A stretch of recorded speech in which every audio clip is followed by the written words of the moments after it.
నమస్కారం. ఈ ప్రత్యేకమైన వివరణకు స్వాగతం. తిరుపతికి వెళ్లాలన్న ఆలోచన రాగానే మనసులో ఏదో తెలియని ప్రశాంతత కలుగుతుంది కదూ? కాని అదే సమయంలో ఓ చిన్న టెన్షన్ కూడా మొదలవుతుంది. ముందుగా దర్శనం టికెట్ బుక్ చేసుకోలేదు కదా, అసలక్కడికి వెళ్తే దర్శనం దొరుకుతుందా లేదా అని. మరి ఎలాంటి టికెట్ లేకుండా తిరుపతి దర్శనం నిజంగానే సాధ్యమేనా? ఖచ్చితంగా సాధ్యమే. సరైన ప్లానింగ్ ఉంటే చాలు. ఆ ఆందోళనంతా మాయమైపోయి అదొక అద్భుతమైన ఆధ్యాత్మిక ప్రయాణంగా మారిపోతోంది. అది ఎలాగో మనం ఇప్పుడు తెలుసుకోబోతున్నాం. ఇక్కడ మనం చూస్తున్నది 2026 సంవత్సరానికి సంబంధించిన ఒక కంప్లీట్ మాస్టర్ బ్లూప్రింట్. ఎలాంటి ముందస్తు బుకింగ్స్ లేకపోయినా సరే ఈ గైడ్ ఉంటే చాలు, మన యాత్ర చాలా సాఫీగా సాగిపోతుంది. దీన్ని మనం ఇప్పుడు స్టెప్ బై స్టెప్ డీకోడ్ చేద్దాం.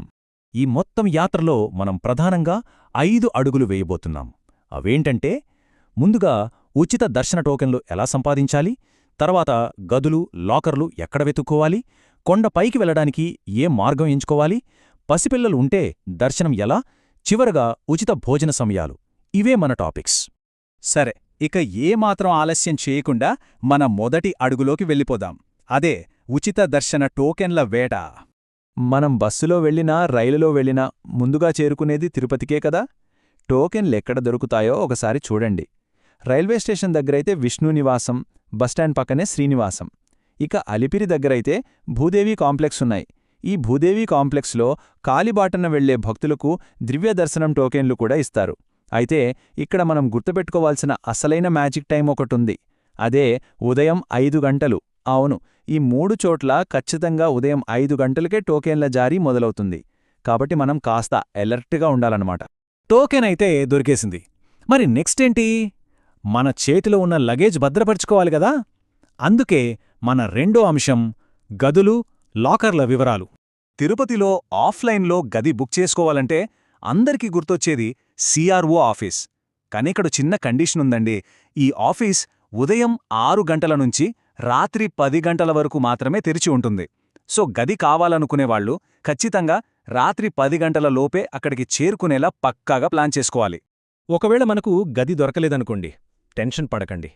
కేవలం బ్యాగ్లు ఎక్కడో ఒకచోట సేఫ్గా పెట్టేసి కొండ ఎక్కేద్దాం అనుకునేవాళ్లకోసం ఏకంగా 5 ఉచిత లాకర్ సదుపాయాలున్నాయి. అవేంటంటే యాత్రీ సదన్, శ్రీ పద్మనాభ నిలయం, వెంకటాద్రి నిలయం, విష్ణు నివాసం మరియు శ్రీనివాసం. సో ఇక లగేజ్ భారం మనకు లేనట్టే. లగేజ్ పెట్టేశాం, ఇక కొండ ఎక్కాలి కదా. మన మూడో అంశం ట్రెక్కింగ్ మార్గాన్ని ఎంచుకోవడం. పైకి చేరుకోవడానికి మనకు 2 ప్రధాన దారులున్నాయి. మొదటిది అందరికీ తెలిసిన అలిపిరి మార్గం. ఇది దాదాపు ఉదయం 4 గంటల నుంచి రాత్రి 9:30 వరకు ఓపెన్ ఉంటుంది. 3550 మెట్లుంటాయి. ఎక్కడానికి ఓ 3 నుంచి 5 గంటల సమయం పడుతుంది. ఇక రెండో ఆప్షన్ శ్రీవారి మెట్ల మార్గం. ఇది చాలా షార్ట్కట్ దారి. కేవలం 2380 మెట్లే ఉంటాయి. కాని గమనించాల్సిన విషయమేంటంటే ఇది పగటిపూట మాత్రమే. అంటే ఉదయం 6 నుంచి సాయంత్రం 6 వరకే తెరిచి ఉంటుంది. అలిపిరి మార్గంలో ఉన్న ఈ 3550 మెట్లు వినడానికే కాస్త కష్టంగా అనిపిస్తుంది కదూ. ఈ నెంబర్ చూస్తేనే మనకర్థమవుతుంది ఈ ప్రయాణం ఎంత శారీరక శ్రమతో కూడుకున్నదో అని. కాని ఆ గోవిందుడి నామస్మరణ చేస్తూ వెళ్తుంటే ఆ అలసటే తెలీదనుకోండి. అందుకే ఎక్కువ మంది భక్తులు ఇదే మార్గాన్ని ఎంచుకుంటారు. అయితే ఒకవేళ మీరు శ్రీవారి మెట్ల మార్గంలో వెళ్తుంటే మాత్రం ఒక అతి ముఖ్యమైన రూలుందండోయ్, ఖచ్చితంగా గుర్తుపెట్టుకోండి. మీ దగ్గర గనక దివ్యదర్శన టోకెన్ ఉంటే కరెక్ట్గా 1200వ మెట్టు దగ్గర ఆ టోకెన్ను తప్పనిసరిగా స్కాన్ చేయించుకోవాలి. ఈ చిన్న పని మర్చిపోతే మాత్రం పైన దర్శనానికి వెళ్లేటప్పుడు చాలా ఇబ్బంది పడాల్సి వస్తుంది. కాబట్టి జాగ్రత్త. ఇక మన 4వ అంశం పసిపిల్లలతో దర్శనం. దీనికి సంబంధించిన సుపదం ప్రవేశం గురించి ఇప్పుడు చూద్దాం.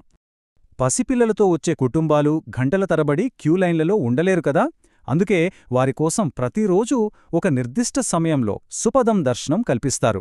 మధ్యాహ్నం 12 గంటల నుంచి సాయంత్రం 6 గంటల వరకు, అంటే ఏకంగా 6 గంటలపాటు ఈ ప్రత్యేక క్యూలైన్ తెరిచి ఉంటుంది. చిన్నపిల్లలతో ఎంతో ఈజీగా ప్రశాంతంగా దర్శనం చేసుకోవడానికి ఇది నిజంగా ఒక అద్భుతమైన అవకాశం.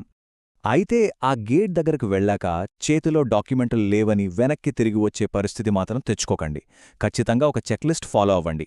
పిల్లల బర్త్ సర్టిఫికేట్, తల్లిదండ్రుల ఆధార్ కార్డులు, ఒకవేళ వాళ్లకి అన్నయ్యో అక్కో ఎవరైనా తోబుటువులు తోడుగా వస్తే వాళ్ల ఆధార్ కార్డులు కూడా ఖచ్చితంగా మీ వెంట తీసుకువెళ్ళాలి.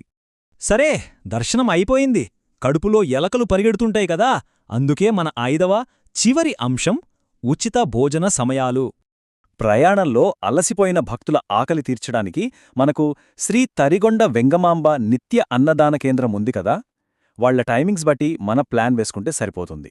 ఉదయం 8 నుంచి 10:30 వరకు వేడివేడి అల్పాహారం, ఆ తర్వాత 10:30 నుంచి సాయంత్రం 4 గంటల వరకు మధ్యాహ్న భోజనం అందుబాటులో ఉంటాయి. మధ్యలో 4 నుంచి 5 వరకు ఓ చిన్న బ్రేక్ తీసుకుని మళ్లీ సాయంత్రం 5 గంటల నుంచి రాత్రి 11 గంటల వరకు అద్భుతమైన రాత్రి భోజనం పెడతారు. ఇక్కడొక చిన్న మాట.